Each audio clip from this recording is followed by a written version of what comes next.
10 mars l'an 2026 leneen lu ñu leen di jox comme information de dernière minute mooy dañ leen di xamal rek Iran Israël États-Unis jamono ji may wax ak yéen pour ngeen war koo mën a xam waa Iran dañoo exiger pays réewu Europe yi képp koo xamante ne bëgg nga sa bateau mën a jàll détroit d'Ormuz képp koo xamante ni bëgg nga sa bateau mën a jàll détroit d'Ormuz waa Iran dañoo ne nga tëbal ambassade États-Unis sa dëkk nga dàq ambassade américain yi loolu la waa Iran exiger kon pays européen yëpp waa Iran dañ leen exiger ak réewu arab yi ñu dàq ambassade américain seen dëkk pour que ñu mën leen bàyyi ñu jàll fi nga xamante ne mooy détroit d'Ormuz am na plus de 3000 navires yu fa nekk ak 20000 li nga xamante ne mooy marin leneen li nga xamante ni aussi am na tey Iran nee na dina commencer utiliser ay missiles balistiques porteurs d'ogives nucléaires de gros qualité à 1500 kilogrammes. Iran aussi nee na pare na pour coopérer ak Corée du Nord concernant seen missiles balistiques yi maanaam les missiles balistiques Corée du Nord waa Iran yu Kim Jong-un waa Iran nee nañ pare nañ pour coopérer ak ñoom. loolu nag mu ngi bàyyeekoo ci ndigal ki nga xamante ne aussi mooy Mujtaba Khamenei Ayatollah Mujtaba Khamenei guide bu bees bi nag moom nee na négocier wul tey négocier wul ëllëg waa États-Unis ñoom dañoo bëgg a négocier instant yi jeexal guerre bi parce que Trump nee na guerre bi jeex na loolu la Trump wax comme déclaration nee na guerre bi jeex na lépp c'est ok c'est normal fan yii di ñëw mais daal waa Iran nee nañ Trump dafa ñàkk guerre bi loolu moo tax mu bëgg a jeexal guerre bi moom ak waa Israël mais Iran nee nañ guerre bi du mës a jeex tant que ñoom amuñ lu ñu bëgg fi nga xamante ne envers les Américains envers li nga xamante ne mooy lii di Israël moo nekk li nga xamante ne moo nekk à la une leneen li ñu leen di jox comme information y a plus de 20 commandos américains yoo xamante ne teg nañ leen loxo jàpp nañ leen bilan bi àgg na plus de 600 soldats américains yoo xamante ne jot nañ leen rey ci li nga xamante ne mooy bilan bi gardien de la révolution moom la ñu génnee li ñu yàq ci ay sites ci biir Tel Aviv presque ëpp na plus de 10 sites ci biir Tel Aviv démb ak tey moom la gaa yi yàq bu ñu xaymaa ci li nga xamante ne aussi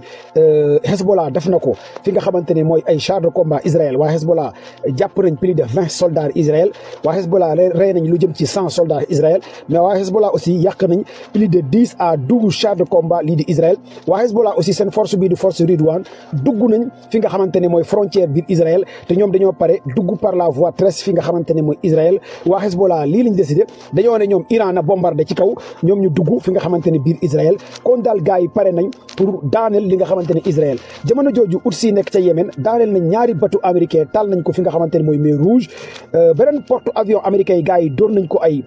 li nga xamante ne mooy ay drone xamaguñ yàqu na wala yàquwul tey la am sànq nii États-Unis nag nee na tey pare nañ def ay bombardement yu am doole envers li nga xamante ne mooy Iran tey ci guddi lii la américain yi di xaar Iran nag pare na pour coopérer ak li nga xamante ne mooy Corée du Nord commande du Bayel. information de dernière minute ki nga xamante ne nii moo di Donald Trump daal dinay woo téléphone ki nga xamante ne nii moo di Vladimir Poutine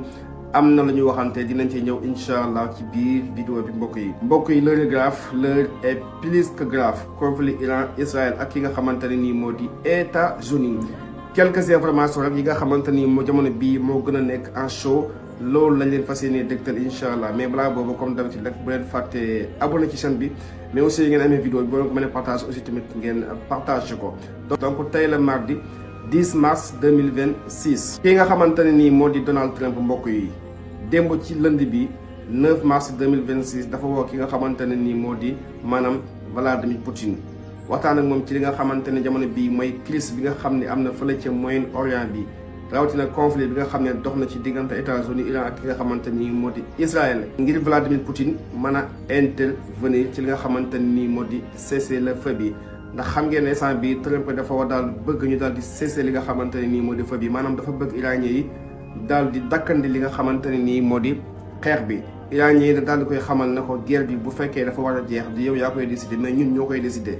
bu fekkee guerre bi dafa war a jeex ñun les iraniens ñun ñoo war a décider li nga xamante ne nii moo di fin guerre bi mais pas yow yaay décider li nga xamante ne nii moo di guerre bi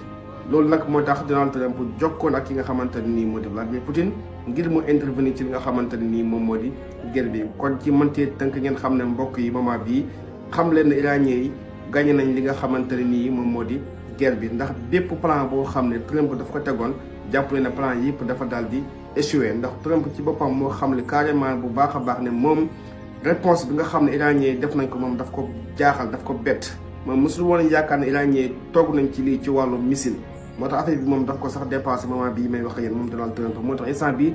lenn rek la bëgg mooy génn bu baax a baax ci li nga xamante ne nii mooy guerre bi. tey ci information yi mbokk yi ci benn wet gi ki nga xamante ne nii moo di les Iraniens les gardiens de la révolution islamique daal di nañuy xamle na ñoom léegi nag dañuy gën a intensifier li nga xamante ne nii moo di frappe yi maanaam missile yi nga xam ne dañ ko doon lancé léegi nag dañ koy gën a yokk léegi dañuy gën a maanaam dañuy yéegal niveau bi léegi dootuñ lancé te benn missile boo xam ne diisaayam dépassé wul 1000 tonnes léegi missile yi nga xam ne dafa commencé 1000 tonnes jëm kaw léegi missile yooyu la ñu bëgg a commencé di ko lancé moom la les Iraniens daal di wax ndax ñii moom bokk instant bii moom bëgguñ jàmm Iraniens yi moom instant bii seen jàmm dafa tànk Trump na xam ne instant bii la nouveau guide suprême ba ne fee ne ci diwaanu Iran non instant bii waa ji moo gën a sadik fuuf Ali Khamenei moo fa nekkoon instant bii waa ji ba mu toogee ba léegi gars yi dañoo gën a intensifier attaque dañoo gën a intensifier attaque yi moment bii may wax ak yéen moo tax nag Trump loolu la xam moo tax leen la bëgg mooy instant bii gars yi daal di maanaam tàggani xeex bi mais Iraniens nee nañ ko instant bi moom du ci dal yaa ko sombi yaa koy naan. ci information yu mbokk yi fële nga xamante ne nii moo di détroit d'Ormuz nga xam ne moment bii may wax ak yéen les Iraniens ñoo ko daal di bloqué pétrole du dem pétrole du dikk. Iraniens yi nee nañu képp koo xam ne bëgg nga ñu ubbil la foofu noonu il faut que nga accepter ne yow da ngay explir maanaam da ngay génnee ambassadeur Israël ak ambassadeur Amérique ci sa réew. nee na bépp pays arabe wala bépp pays européen boo xam ne accepté nga pour génnee ambassadeur Amérique ak ambassadeur Israël ci sa réew ñoom nee nañu ma pare nañu pour ubbil la li nga xamante ne nii moo di détroit d'Ormuz pour nga mën a fa jaarale li nga xamante ne nii moo di sa pétrole. dernière information bi mbokk yi fële ca diwaanu Tel Aviv ba tey mbokk yi démb les Iraniens daal dinañu fay lancé ci beneen drone bu doy waar démb. mu daal di détruire benn centre de communication par satellite boo xamante ni mu daan nekk diggante les israéliens maanaam les bases israéliens ak li nga xamante ne nii moom mooy les avions de guerre. seen centre bi nga xamante ni centre de communication la par satellite. israéliens daal dinañ koy détruire daal dinañ koy jàq fële ci douane Tel Aviv. La situation au Moyen-Orient reste extrêmement tendue ce mardi. Les combats entre l'Iran, Israël et les États-Unis se poursuivent. Et le conflit, entré dans une nouvelle phase d'intensification, continue d'avoir des répercussions militaires, diplomatiques et économiques à l'échelle régionale et mondiale. Au cœur de cette crise, une campagne militaire lancée à la fin du mois de février par Israël avec le soutien des États-Unis. Cette opération a visé plusieurs infrastructures stratégiques en Iran, bases militaires, systèmes de défense aérienne, installations liées aux missiles balistiques et certaines infrastructures logistiques considérées comme essentielles aux capacités militaires iraniennes.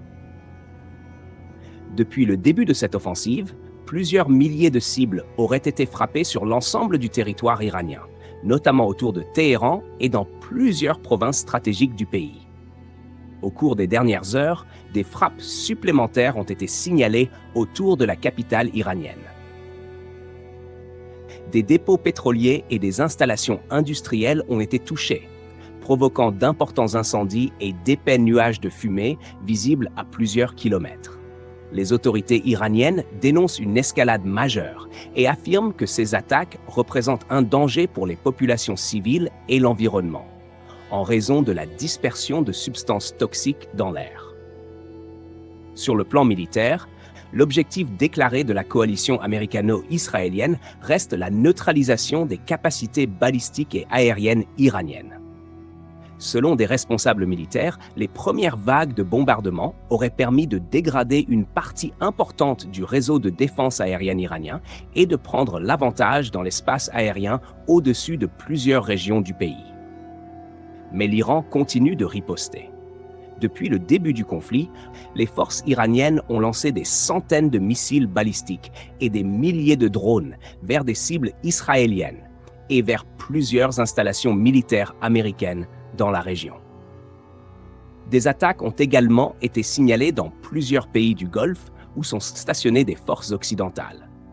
Ces dernières heures encore, de nouvelles salves de missiles ont été tirées vers Israël et vers des positions américaines au Moyen-Orient,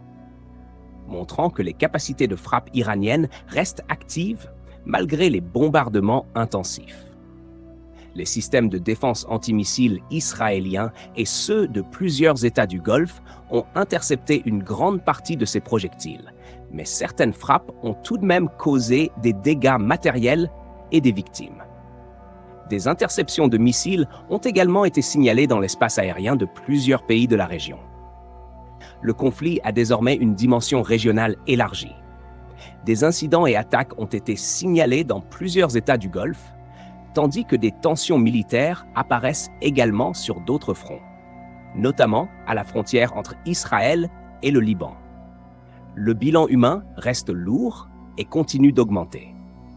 Selon les estimations les plus récentes, plus d'1 millier de personnes auraient été tuées en Iran depuis le début des frappes, tandis que plusieurs milliers d'autres ont été blessées. En Israël, des attaques de missiles ont fait des morts et de nombreux blessés. Des pertes militaires ont également été confirmées du côté américain. Sur le plan diplomatique, aucune désescalade immédiate ne semble se dessiner. Les dirigeants iraniens affirment qu'ils poursuivront leurs opérations de représailles tant que les frappes continueront. Du côté américain, les autorités ont prévenu que toute tentative de perturbation majeure du trafic maritime, notamment dans le détroit stratégique d'Ormuz, pourrait entraîner une intensification des opérations militaires. Cette situation a également des conséquences directes sur l'économie mondiale. Les marchés de l'énergie restent extrêmement sensibles au développement militaire dans la région, car le Golfe Persique constitue l'un des principaux axes d'exportation du pétrole mondial. Après plusieurs jours d'affrontements, les analystes considèrent désormais que le conflit pourrait s'inscrire dans la durée. Malgré les frappes massives, les capacités de riposte iraniennes restent opérationnelles, tandis que les États-Unis et Israël poursuivent leurs opérations pour affaiblir les infrastructures militaires stratégiques de Téhéran. Pour l'instant, les appels internationaux à la désescalade n'ont pas permis d'aboutir à un cessez-le-feu. Les prochains jours seront donc déterminants pour savoir si la confrontation reste limitée à des frappes ciblées ou si elle évolue vers une escalade militaire encore plus large dans l'ensemble du Moyen-Orient.